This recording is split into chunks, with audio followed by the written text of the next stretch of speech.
Evo passed inspection. Now the next thing that's going to be the hardest thing out of this whole thing is to get the car registered. So I have to get it smogged and everything. There's a bunch of codes that are on right now just because we've literally only put about 3 miles on the car since we've rebuilt it.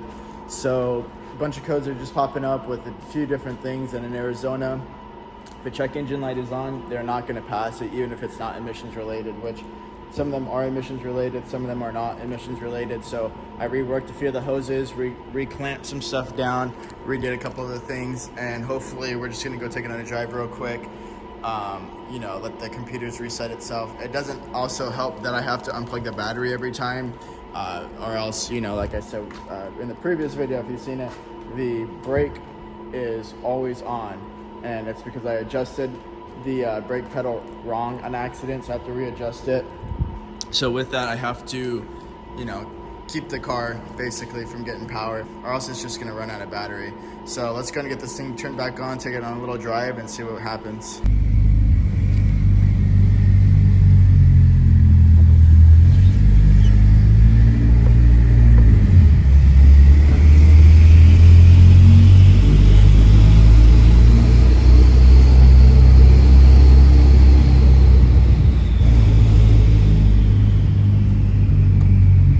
So I wanted to put the car in the air so we can go ahead and figure out a few different things. So the AFR gauge is not working. It's sitting at 14.7. Look through all the information that I can online. Basically, either means that 1, it's not working, obviously, and I need an O2 sensor. 2, it could be disconnected. Or 3, I maybe have something wired incorrectly, but I never touched any of this wiring. It was working previously to before when we bought the vehicle. So I'm assuming either the sensor itself is bad or we need to plug it in, but again, I never unplugged it. So we're gonna take a look at that. Obviously, we're also gonna take a look at everything underneath the vehicle because I've never actually been underneath this car, and I know, well, other than doing a few little things here and there, but obviously we have some surface rust, nothing that's eaten through or anything like that. So eventually, I might want to kind of clean all this stuff up and redo it. The biggest thing I wanted to look at was this rear transfer case or differential, whatever you want to call it. As you can see, it's leaking. Every time I've parked the vehicle, it doesn't matter how long it was parked for, it would leak, and you can see right there as well. So I think that line from the very top is either leaking or there's a crack somewhere there, because you can see all the buildup and everything like that. Obviously you can see the mismatched color painted calipers, 3 different colors. But what we really wanted to check was these O2 sensors. Now, they're probably hot. Yep, was driving the car a little bit.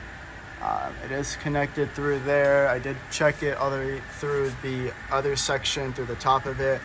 So I kind of am thinking it's probably this O2 sensor that is bad. I think it's this one here, because that's the one that reads for the actual vehicle. Yep, because there's the connector right there for the AFR gauge.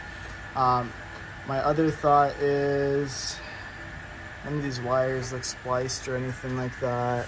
This O2 sensor looks fine, so I really don't know what's going on with the gauge itself. I'll have to take a look up top. Now,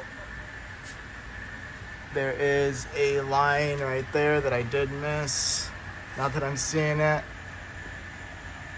Right there. And then that little opening right there, I think that's like a T-case cooler or something. I'm not too sure, but I think I gotta get that connected because it's probably an issue, but nothing's leaking. So alright, so we spent the last hour, if not more, trying to get that bolt to connect with this. I pulled this out from where it's supposed to be, kind of messed up, so I just zip tied it. Basically, from what I figured out, this had some like transmission fluid coming out of it. It's connected to the T-case, and then it goes all the way back, and I believe it goes up into here, and then it goes into the trunk area where the what is it called, the AYC pump or the YOC, YAC, I don't know what it's called, one of those yaw active controls, something like that. And basically just helps with the all-wheel drive system, makes sure that, when you're driving normal, the wheels don't slip. Obviously, rain, snow, whatever traction that you can manipulate in there. So I was going to delete the pump anyways. So I just zip tied that like we saw. But I disconnected the O2 sensor here and I reconnected it just to see, maybe something weird's going on. So I'm gonna drop the car down now, and then we're gonna just put power to it, see if the gauge actually works this time. But all right, so update on the Evo. We fixed the brake lights, and then we also fixed the fuel pump issue.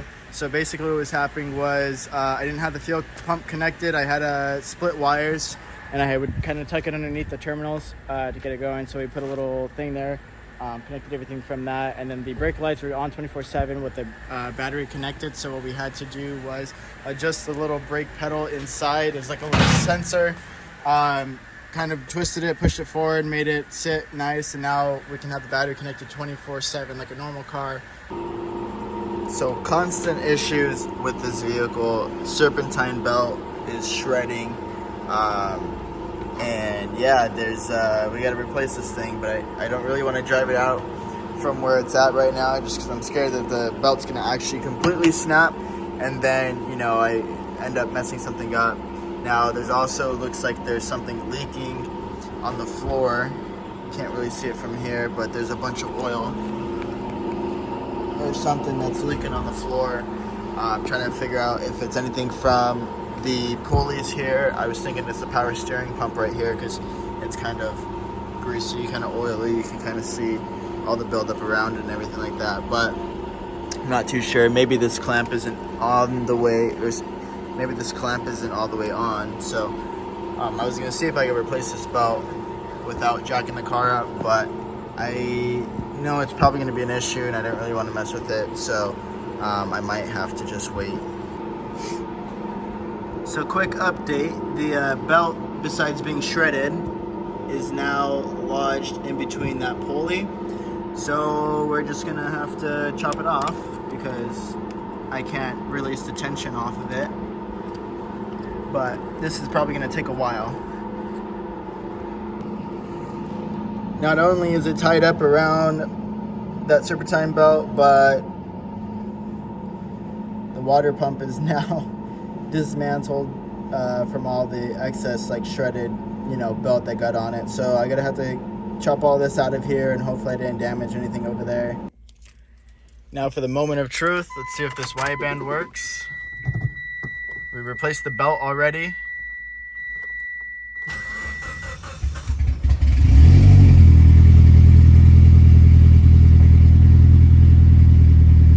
I don't think it was the sensor.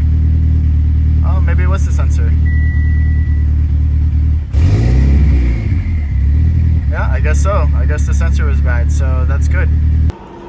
So after taking the Evo on a drive, after fixing the sensor for the AFR gauge, the AFRs are way too lean, and anytime I was putting it under load, those AFRs were definitely not where they should be. We're on full ethanol, so from my knowledge, we should be kind of a lower number compared to under load on a full 91 tank. And we're sitting at 15, 16 AFRs with putting it under load. So I definitely got to get it retuned from what it feels like. And anytime I would try to creep into boost, I could, but if I try to go, into boost a little bit more, then it would cut out. So we're just gonna end it there. We got to figure out what we need to do next for the actual boost problem that we're having. But remember to stay sweet, not sour.